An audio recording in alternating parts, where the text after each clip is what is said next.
saw that what is the web part, how we create the web part and deploy that web part in our SharePoint site.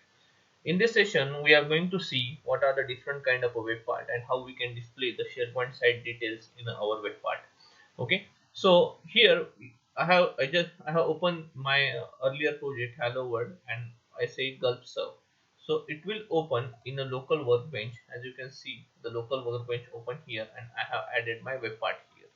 Okay, so there is another way to open. Consider you have in your web part you are fetching some contents from your SharePoint list, and you want to display that as a content from a SharePoint list. Okay, but at that time, what means, or any site information you want to display here, but you are in a local bench, it will display the local bench details only. But if you want the details from SharePoint site, test the functionality, so it needs to be open in Office 365 SharePoint Online tenant. So that is, there are two type of environment. This is a local workbench environment, and the one I'm going to open. So for that, what you need to do, you just need to copy this local workbench name here. Okay, go here, go into the site content,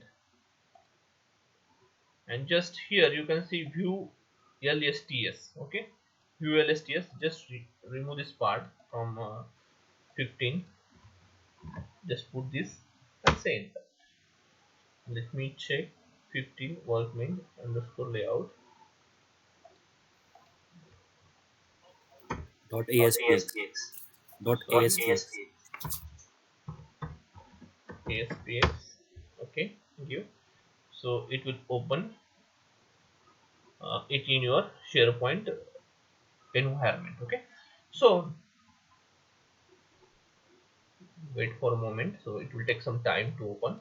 So at that time, one more thing I would like to show you means, here you can see this is my code, web solution code, and here the execution is going on in our command. Okay, so here it's in progress. As you can see, our gulp serve command is running at the behind. Okay, so if I go and I say welcome to SharePoint here, if you go on a web page, or here you can say welcome to SharePoint. Okay, let it just a minute. Okay, so it's here. If I go and I'll say here welcome to SharePoint Online, and I just save. Okay, I just save this. Okay, you see, once I save it will I just need to refresh it here, and you can see the changes reflected here, because our gulp serve is running behind. No need to do any additional operation, no need to say build or gulp serve or bundle or anything. Okay, it will directly update. Just hold on, it's refreshing. Means whenever you are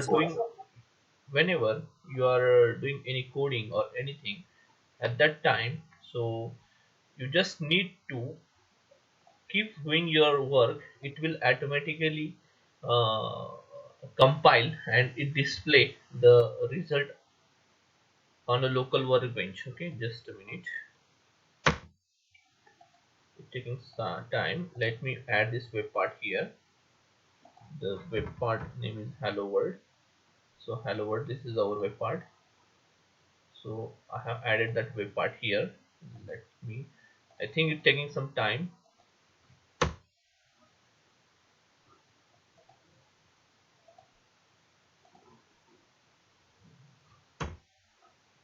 Sorry, I need to say, I press enter, then again it started. Sir code save नहीं केला, code save कर. I have saved that code. Control. ते gulf server. Just a minute. Again, I will save my code. Refresh it.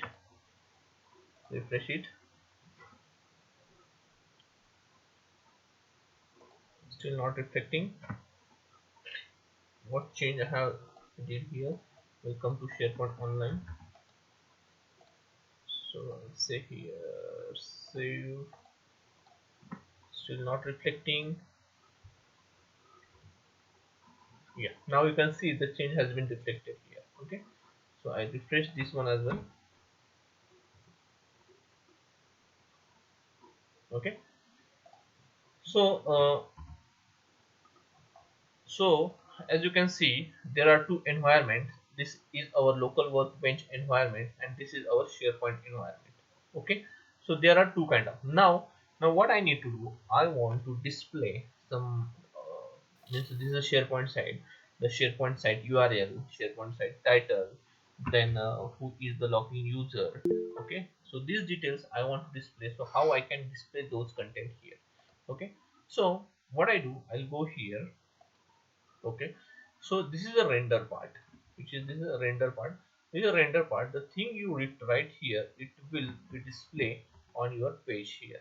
The things you write there in the render section, it will be display. It render in HTML format. It render it in a HTML format. We go in a more details. First of all, I will show you how we can display the content. So what I do, I just copy this. Okay, I just copy this section. Just a minute. So I just copy this section and paste here. Okay, so this is a styles description of our web part. So this is a class to apply the CSS on that. And now important part is this dollar. In that, what I'm, this is a dollar means a jQuery, and in that what I'm writing, say escape this dot properties dot description. Okay, this dot property. So property, where we have written, see, this is the interface. In that interface property, this description is here. Okay, description is string variable. They just define this as string, and there say here properties dot description. So we are not yet in a properties, means web part properties. Whenever we are in, at that time we'll discuss. So here what my intention is, I want to display my site URL or my site web title or relative URL, then absolute URL. There are two kind of URL, so I want to display that. So what I do, I'll go here and say dot. Okay, now here whenever I say this dot, earlier whenever we were working on the PNP PowerShell script or in a PowerShell script client side object model, in that we used to write the client context. Okay, we create the client context, and for while creating the client context, so here I just say client context. Okay, so in a PNP, while creating the client context, what we are doing, we are passing the URL, we are passing the credentials, then it will create our site context, then we are creating the web object, then we access our list. Okay, so at that moment our concentration is on a web. But here how I can create the web object at the client side. So create the client web object, again I need to create the context is the important thing. Okay, you know that client context is important. Through that I will go to the web object. So this is the again hierarchy, we maintain the hierarchical structure. So here what I do, I say this dot, here I'm going to say context. Yeah, this is a context, this dot context. If you can see this is the context, and this is our web part context, and in that, see, context dot, now see here, page context. Now I'll say page context, and in a page context, see what I say, you can see here web user site, means this page context hold the information of your web user site and all the details. So you no need to create explicitly, no need to pass your site URL or credentials and create, because all those things are managed in your page context. So what here what you do, you just say web dot, again web having their different properties. Here I'll say absolute URL, web absolute URL, and I give the name here, say absolute URL here.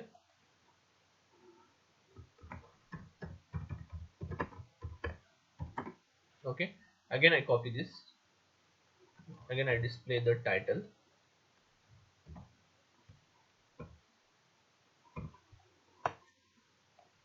So here web dot title,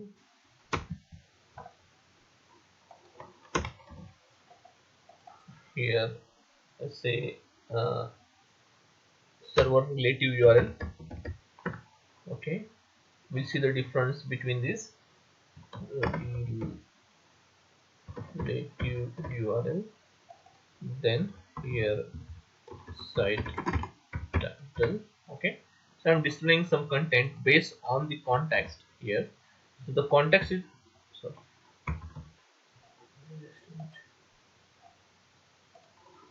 so the context is the important thing here. Again, here absolute, again I will do a change here, say user, who is the login user web.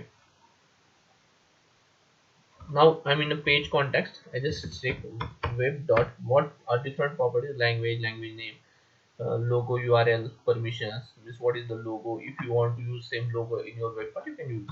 So here the user is not there, so again I will go here dot user dot. So you know that you want a user display name or email is anonymous or guest user, means it also check that login name.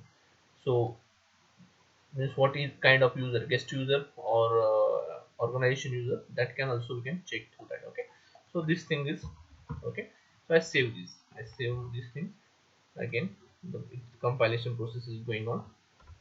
Okay, so I go on my Webpart page here, I refresh it.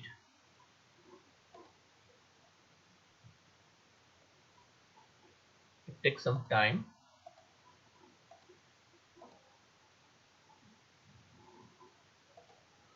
Again I save, Ctrl S. Let me check.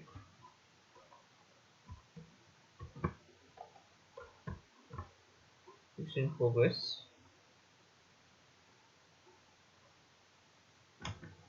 Let's finish. Yes, it's in progress. Just a minute.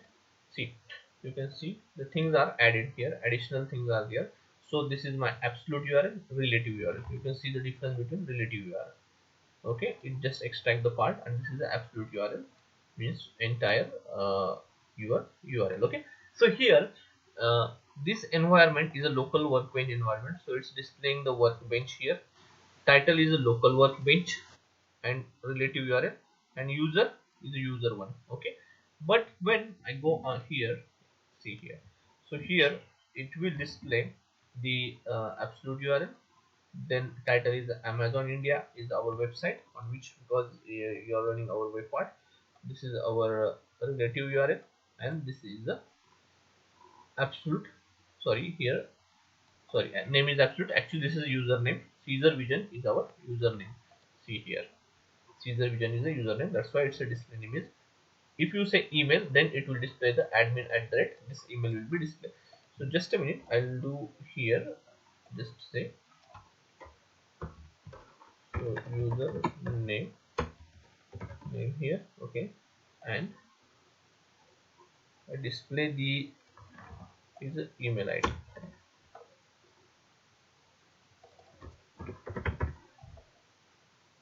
You can add double colon here, colon, to display properly. So here I just say email, it will display the email. I save this. Okay, so this is the part. So here now there are two environment. One is our SharePoint environment, and other is the workbench environment. Okay, so we will move into the environment now. So as of now you understand how we can fetch the site, what is the page context, and what the how we can create the web object through the page context. Okay, so let me refresh.